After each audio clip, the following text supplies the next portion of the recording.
இப்போது அந்த கிளாத் அப்படியே நம்ம வந்து இடுப்போட சைடு கிளாத்துக்கு மடிச்சிக்கலாம். அடுத்ததாக நம்ம வந்து இடுப்பு ஜாயிண்ட் தான் பண்ண போகிறோம். இடுப்பு எப்படி ஜாயின் பண்ணுறதுங்கிறதையும் நான் வந்து தெளிவாக சொல்லிக் கொடுக்க போகிறேன். நீங்கள் கரெக்டாக அதே மெத்தடை ஃபாலோ பண்ணிக்கோங்க. இப்போது இந்த சைடு இருக்கக்கூடிய கிளாத்தையும் நம்ம வந்து அப்படியே இடுப்பு மடிச்சிக்கலாம். நல்ல பக்கம் உள்ளே இருக்கணும், அந்த மாதிரி மடிச்சுக்கோங்க. இப்போது நம்மளுக்கு வந்து ராங் சைடு வெளியே இருக்குது. உள் பக்கம் வெளியில் இருக்கும்போது தையல் போட்டோம்னா தான் அது கரெக்டாக இருக்கும்.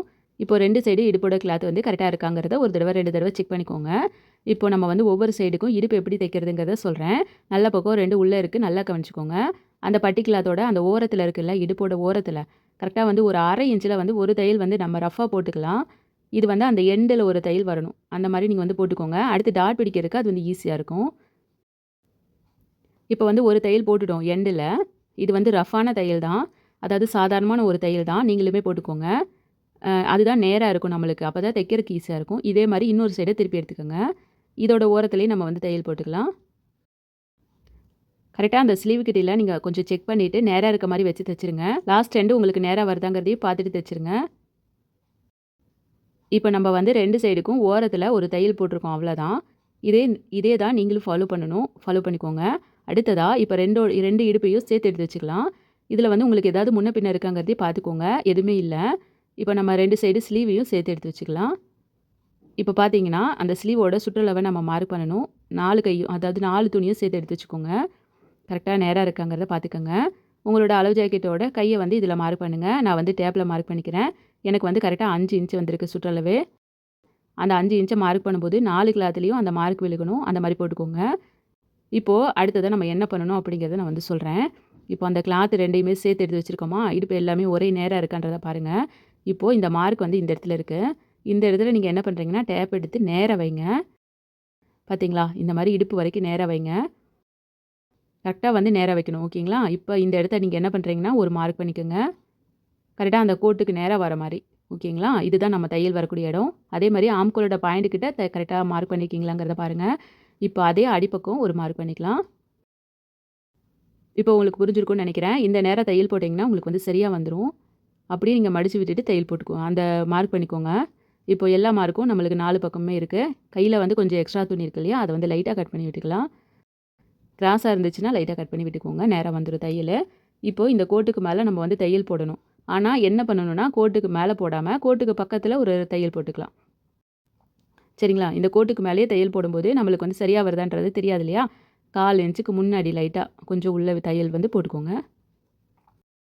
அதாவது கரெக்டாக அந்த புள்ளிக்கு பக்கத்தில் ஒரு தையல் போட்டுக்கோங்க. சரிங்களா? அந்த லாஸ்ட்டில் வந்து செக் பண்ணிவிட்டு அந்த கோட்டுக்கு மேலே தையல் போடும்போது சரியாக வந்துடும். இப்போ இந்த சைடும் அதே மாதிரி தான். கரெக்டாக வந்து லென்த்தாக ஸ்கேல் வச்சு கூட கோடு போட்டுக்கோங்க. இப்போது இந்த கோட்டுக்கு பக்கத்தில் நம்ம வந்து ஒரு தையல் போடுறோம். இப்போ நம்ம என்ன பண்ணியிருக்கோம், கோட்டோட ஓரத்தில் பக்கத்தில் தையல் போட்டிருக்கோம். சரிங்களா? அந்த சைடு தையல் போட்டிருக்கோம். இப்போ நம்ம என்ன பண்ணணும்னா இடுப்பை வந்து டாட் பிடிக்கணும்.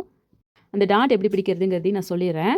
ஃபஸ்ட்டு வந்து பார்த்திங்கன்னா இந்த தையல் இருக்குல்ல, இந்த தையல் கிட்டத்தில் பிடிச்சிக்கோங்க. அதுக்கப்புறம் அந்த சென்டர் மடிப்பு இருக்கு இல்லையா, அதை பிடிச்சிக்கோங்க. 2யும் சமமாக வச்சுட்டு பார்த்திங்கன்னா நம்மளுக்கு வந்து ஒரு பாயிண்ட் கிடைக்கும். அந்த இடத்துல நீங்கள் என்ன பண்ணுறீங்கன்னா டாட் பிடிச்சிக்கோங்க. கரெக்டாக வந்து 4 இன்ச் வரணும். டாட்டோட ஹைட் வந்து 4 இன்ச், ஓகேங்களா? உங்களுக்கும் ஒரு அளவு தான், 4 இன்ச் தான், மார்க் பண்ணிக்கலாம். கரெக்டாக வந்து தையல் அதுலேருந்து முடிக்கிற மாதிரி பார்த்துக்கோங்க. 2 தையல் போட்டுக்கோங்க. இப்போது இன்னொரு சைடு டாட் பிடிக்கலாம். இந்த தையலோட பாயிண்ட் இருக்கு இல்லையா, அதையும் சென்டர் பாயிண்ட்டும் சேர்த்து பிடிக்கும்போது நம்மளுக்கு ஒரு இடம் வரும். இது எல்லா ப்ளவுஸுக்கும் பொதுவான ஒரு மெத்தட் தான். இதே நீங்கள் எல்லா ஜாக்கெட்டுக்குமே ஃபாலோ பண்ணிக்கலாம். கரெக்டாக வந்து 1/2 இன்ச்சு இருக்க மாதிரி டாட் பிடிச்சிக்கோங்க. ஹைட்டு வந்து 4 இன்ச்சு. ஹைட்டு வந்து 4, ஓகேங்களா? 2மே ஒரே சமமாக இருக்கணும். 4 மார்க் பண்ணிவிட்டு தைங்க. இதே மாதிரி நீங்கள் டாட் பிடிச்சிங்கன்னா உங்களுக்கு 2மே ஒரே அளவில் வரும். இடுப்புக்கு டாட் பிடிச்சாச்சு.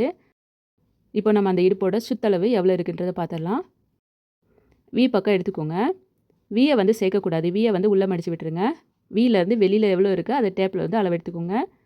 நீங்கள் வந்து அளவு ஜாக்கெட்டே வச்சு பார்க்குறீங்கன்னா வியை வந்து சேர்க்காம விக்கு வெளியில் இருக்க கிளாத்தெல்லாம் நீங்கள் வந்து அளவு எடுத்துக்கோங்க.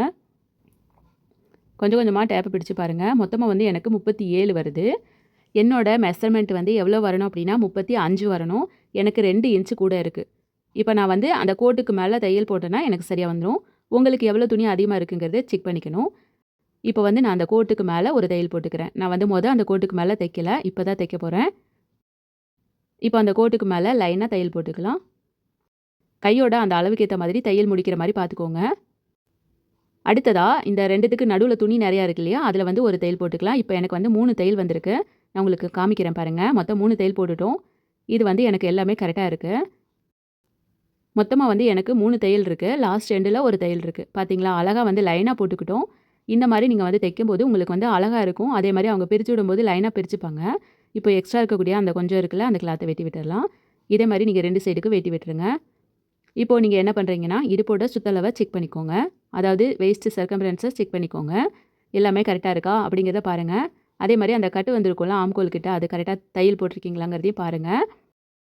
இப்போது அந்த தையல் போட்டிருக்கிறது எல்லாம் நல்ல பக்கம் திருப்பி பார்த்துக்கோங்க. எல்லாமே கரெக்டாக இருக்காங்கிறதையும் பார்த்துக்கோங்க. இடுப்போட சுற்றளவையும் செக் பண்ணிக்கோங்க. உடம்பு சுற்றளவையும் செக் பண்ணிக்கோங்க. அளவு ஜாக்கெட்டுக்கு மேலே வச்சு செக் பண்ணிக்கோங்க. எல்லாமே கரெக்டாக இருக்கான்றதை பார்த்துக்கோங்க. எல்லாமே எனக்கு வந்து கரெக்டாக இருக்குது. இவங்க வந்து இடுப்பு பெரிய அளவுக்கு இருக்கக்கூடியவங்க தான். உங்களோட இடுப்புக்கு தகுந்த மாதிரி நீங்கள் இன்னொரு தையல் கூட போட்டுக்கலாம். ஒரு வேளை உங்களுக்கு இடுப்புக்கு வந்து துணி அதிகமாக இருந்துச்சுன்னா நீங்கள் தையல் போட்டுக்கோங்க. எக்ஸ்ட்ராவாக ஒரு தையலை வந்து அந்த கையோட இடத்துக்கு போகிற மாதிரி தைச்சிக்கோங்க. அவ்வளோதான், நம்ம வந்து ப்ளவுஸை மொத்தமாக கம்ப்ளீட் பண்ணிட்டோம். இப்போ நம்மளோட ப்ளவுஸ் வந்து அழகாக ரெடி ஆயிடுச்சு. இது வந்து கொக்கி எம்மிங் வச்சுட்டு நீங்கள் போட்டு பார்த்துட்டு ரிசல்ட் எப்படி இருக்குன்றதையும் சொல்லுங்கள். இப்போ நீங்கள் வீடியோ பார்த்துட்ருக்கீங்க இல்லையா, அந்த வீடியோக்கு கீழே கமெண்ட் பாக்ஸில் சொல்லுங்கள். நீங்கள் வந்து எப்படி தைச்சிருக்கீங்க, உங்களுக்கு எப்படி வந்துச்சு, நான் எப்படி சொல்லிக் கொடுக்குறேன், இது எல்லாமே நீங்கள் வந்து ஒரு தமிழ்லையோ இல்லைன்னா இங்கிலீஷ்லையோ டைப் பண்ணி எனக்கு வந்து கீழே கமெண்ட் பாக்ஸில் சொன்னீங்கன்னா, இந்த வீடியோ வந்து அடுத்தடுத்து புதுசாக தையல் கற்றுக்கிறவங்க வர பார்க்குறாங்க. அவங்க வந்து பார்ப்பாங்க, ஓகே இத்தனை பேர் தைச்சிருக்காங்க, நம்மளும் கண்டிப்பாக நல்லா தைச்சிக்கலாம் அப்படிங்கிற நம்பிக்கை வரும். நீங்கள் எனக்கு வந்து சின்ன ஹெல்ப் மாதிரி தான் நீங்கள் வந்து பண்ணணும். பண்ணுங்க. அதை வந்து மற்றவங்களும் பார்த்து தைச்சு கற்றுக்கிறதுக்கு ரொம்ப யூஸ்ஃபுல்லாக இருக்கும். அதுக்காக தான் நான் சொல்கிறேன்.